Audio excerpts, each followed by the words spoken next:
on the PowerPoint slide were the top-rated amenities. So things like walking trail, a basketball court, a blacktop area, a picnic area, and green space.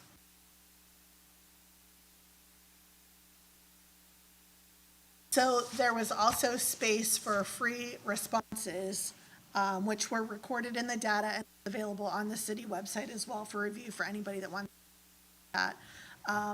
There was lots of favorable comments like a dog park and frisbee golf. We talked extensively for especially both of those things, talking about the space of the park, any other kind of things that we needed to go along with. And we're not really recommending these things in phase one. So what we are recommending is a phased approach to this park.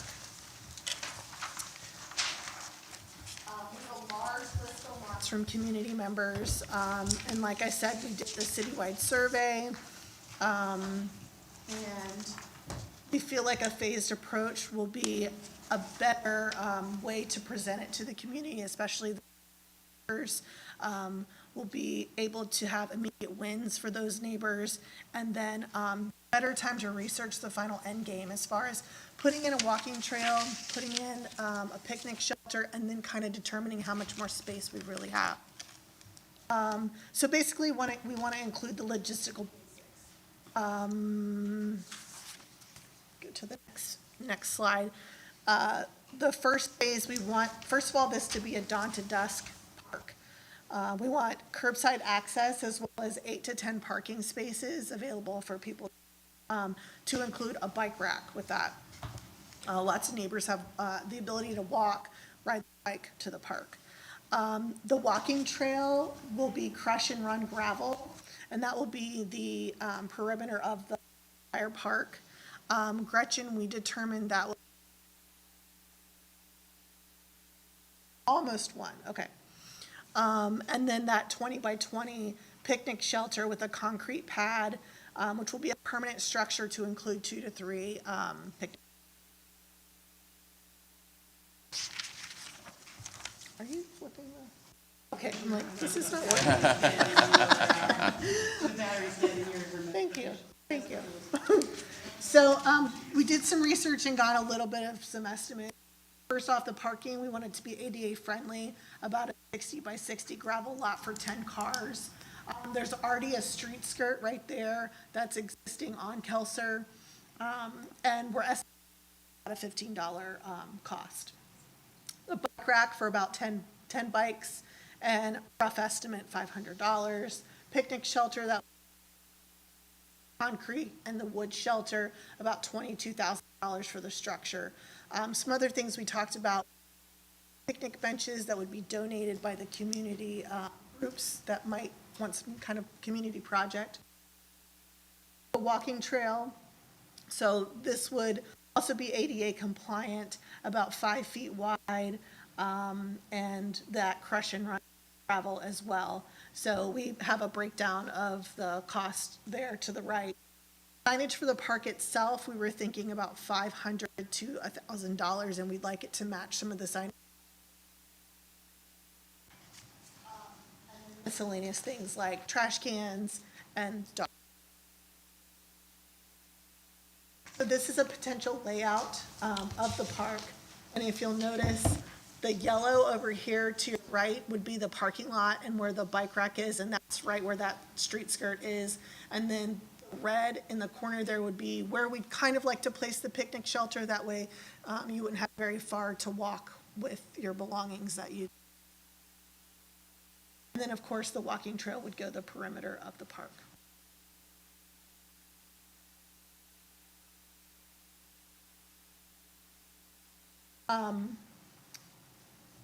Like we talked about, the hard surface with the blacktop area for older to play basketball, foursquare, things like that.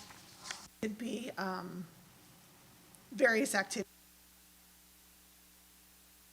Park benches that we talked about with the picnic park benches around the perimeter of the walking trail. We want to make this cost effective, and we want to use the best use for this space. lots more research to do. We have other ideas in mind, but we really know what we're looking at.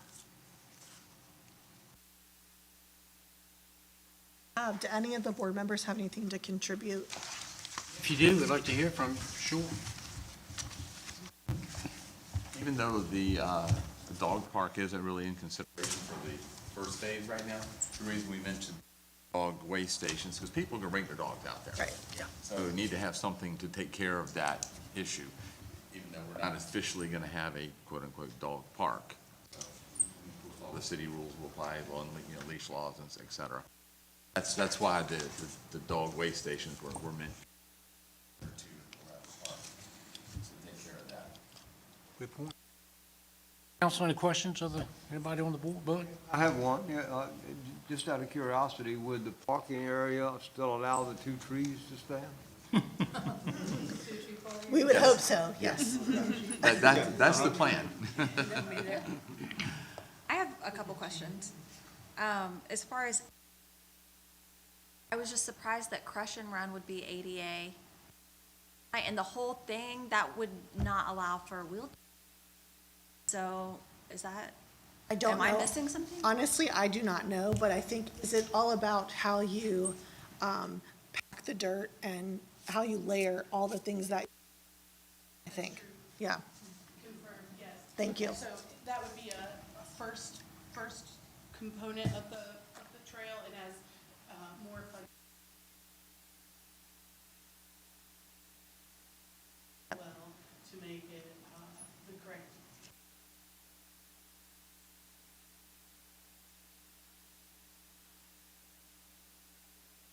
There is not a paved area, does comply and you want to make sure you have access. Is the shelter, is that something that would be around, not just part of the A park? permanent structure. So you're not, no, I'm saying like, it's not something like the public Something we rent would out rent for out. like, birthday parties or whatever. We hadn't talked extensively about that, but that was the idea was thrown out, just as we are able to rent the shelters at Municipal or South Lawson. Same thing. First come, first served, I think makes it hard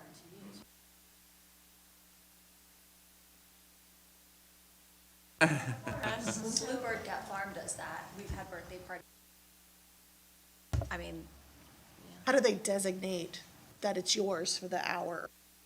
Yeah. pay for it. And then when other people start encroaching, you say, I paid for it. Or Yeah. even if we don't choose to charge, having some kind of formal reservation, right, through Parks and Rec or That's how the something. office currently handles. Yeah. Gotcha, People okay. take requests, is, we do a reservation form and that they have priority.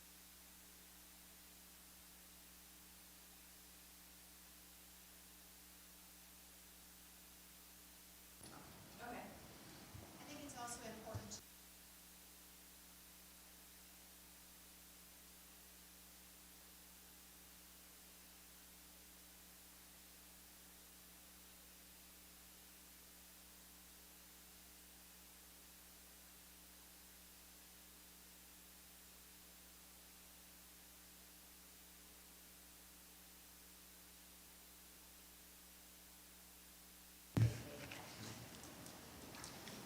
I was going to answer Allison's question.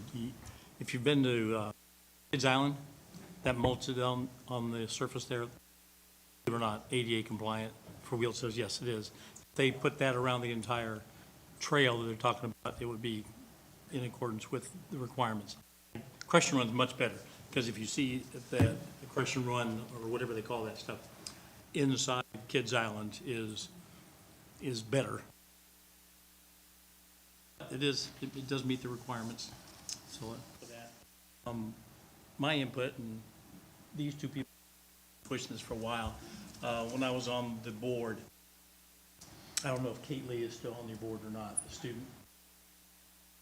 We sat down, we were talking about the things that were gonna go around City Hall. And I had kind of a one-on-one conversation. Comment to me that said, don't forget the older kids.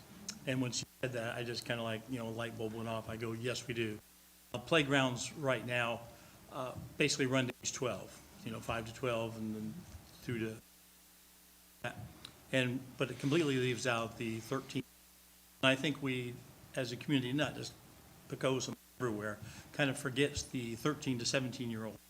And if there's a age group or demographic, whatever, that gets in trouble because of lack of activities, it's probably that. Yeah.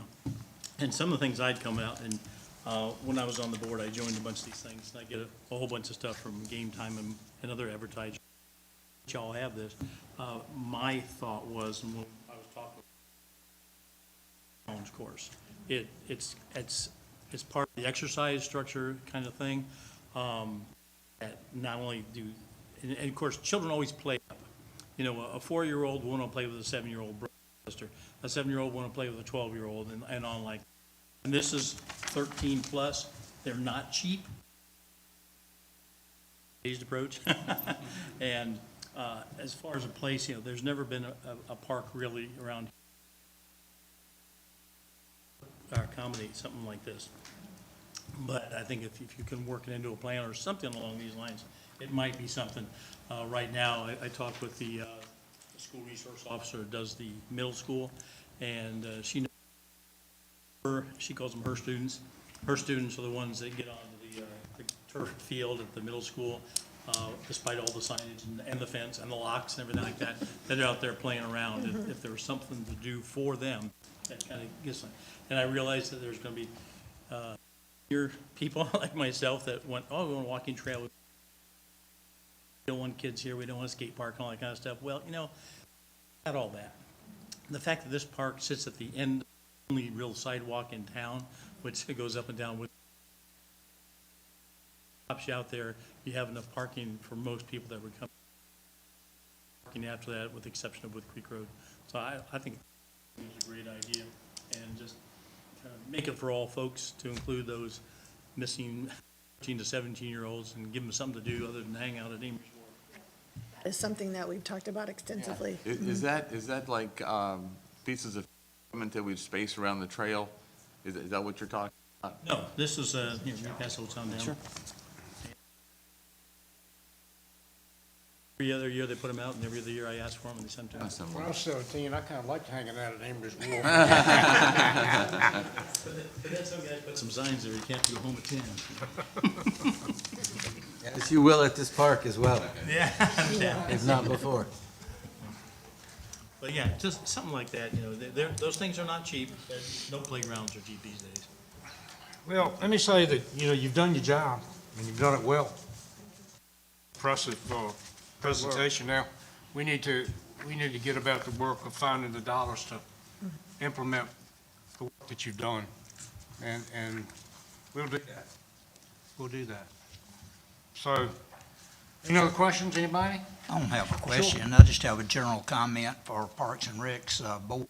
If you drive around town anytime, just about, day or night, there are kids out playing and walking up and down the trails. South Lawson Park is an example, Pocket Park down at Messick. You just see that going on all over town. I was going to church Sunday morning because we were setting up for Easter. There were more than 100 vehicles around parks and recs for kids going out to the Easter egg hunt. It was the most recent example. But just generally, y'all do a super job for the folks in town, and we do appreciate that. That's a great idea. Great idea. Yeah, I agree. I love.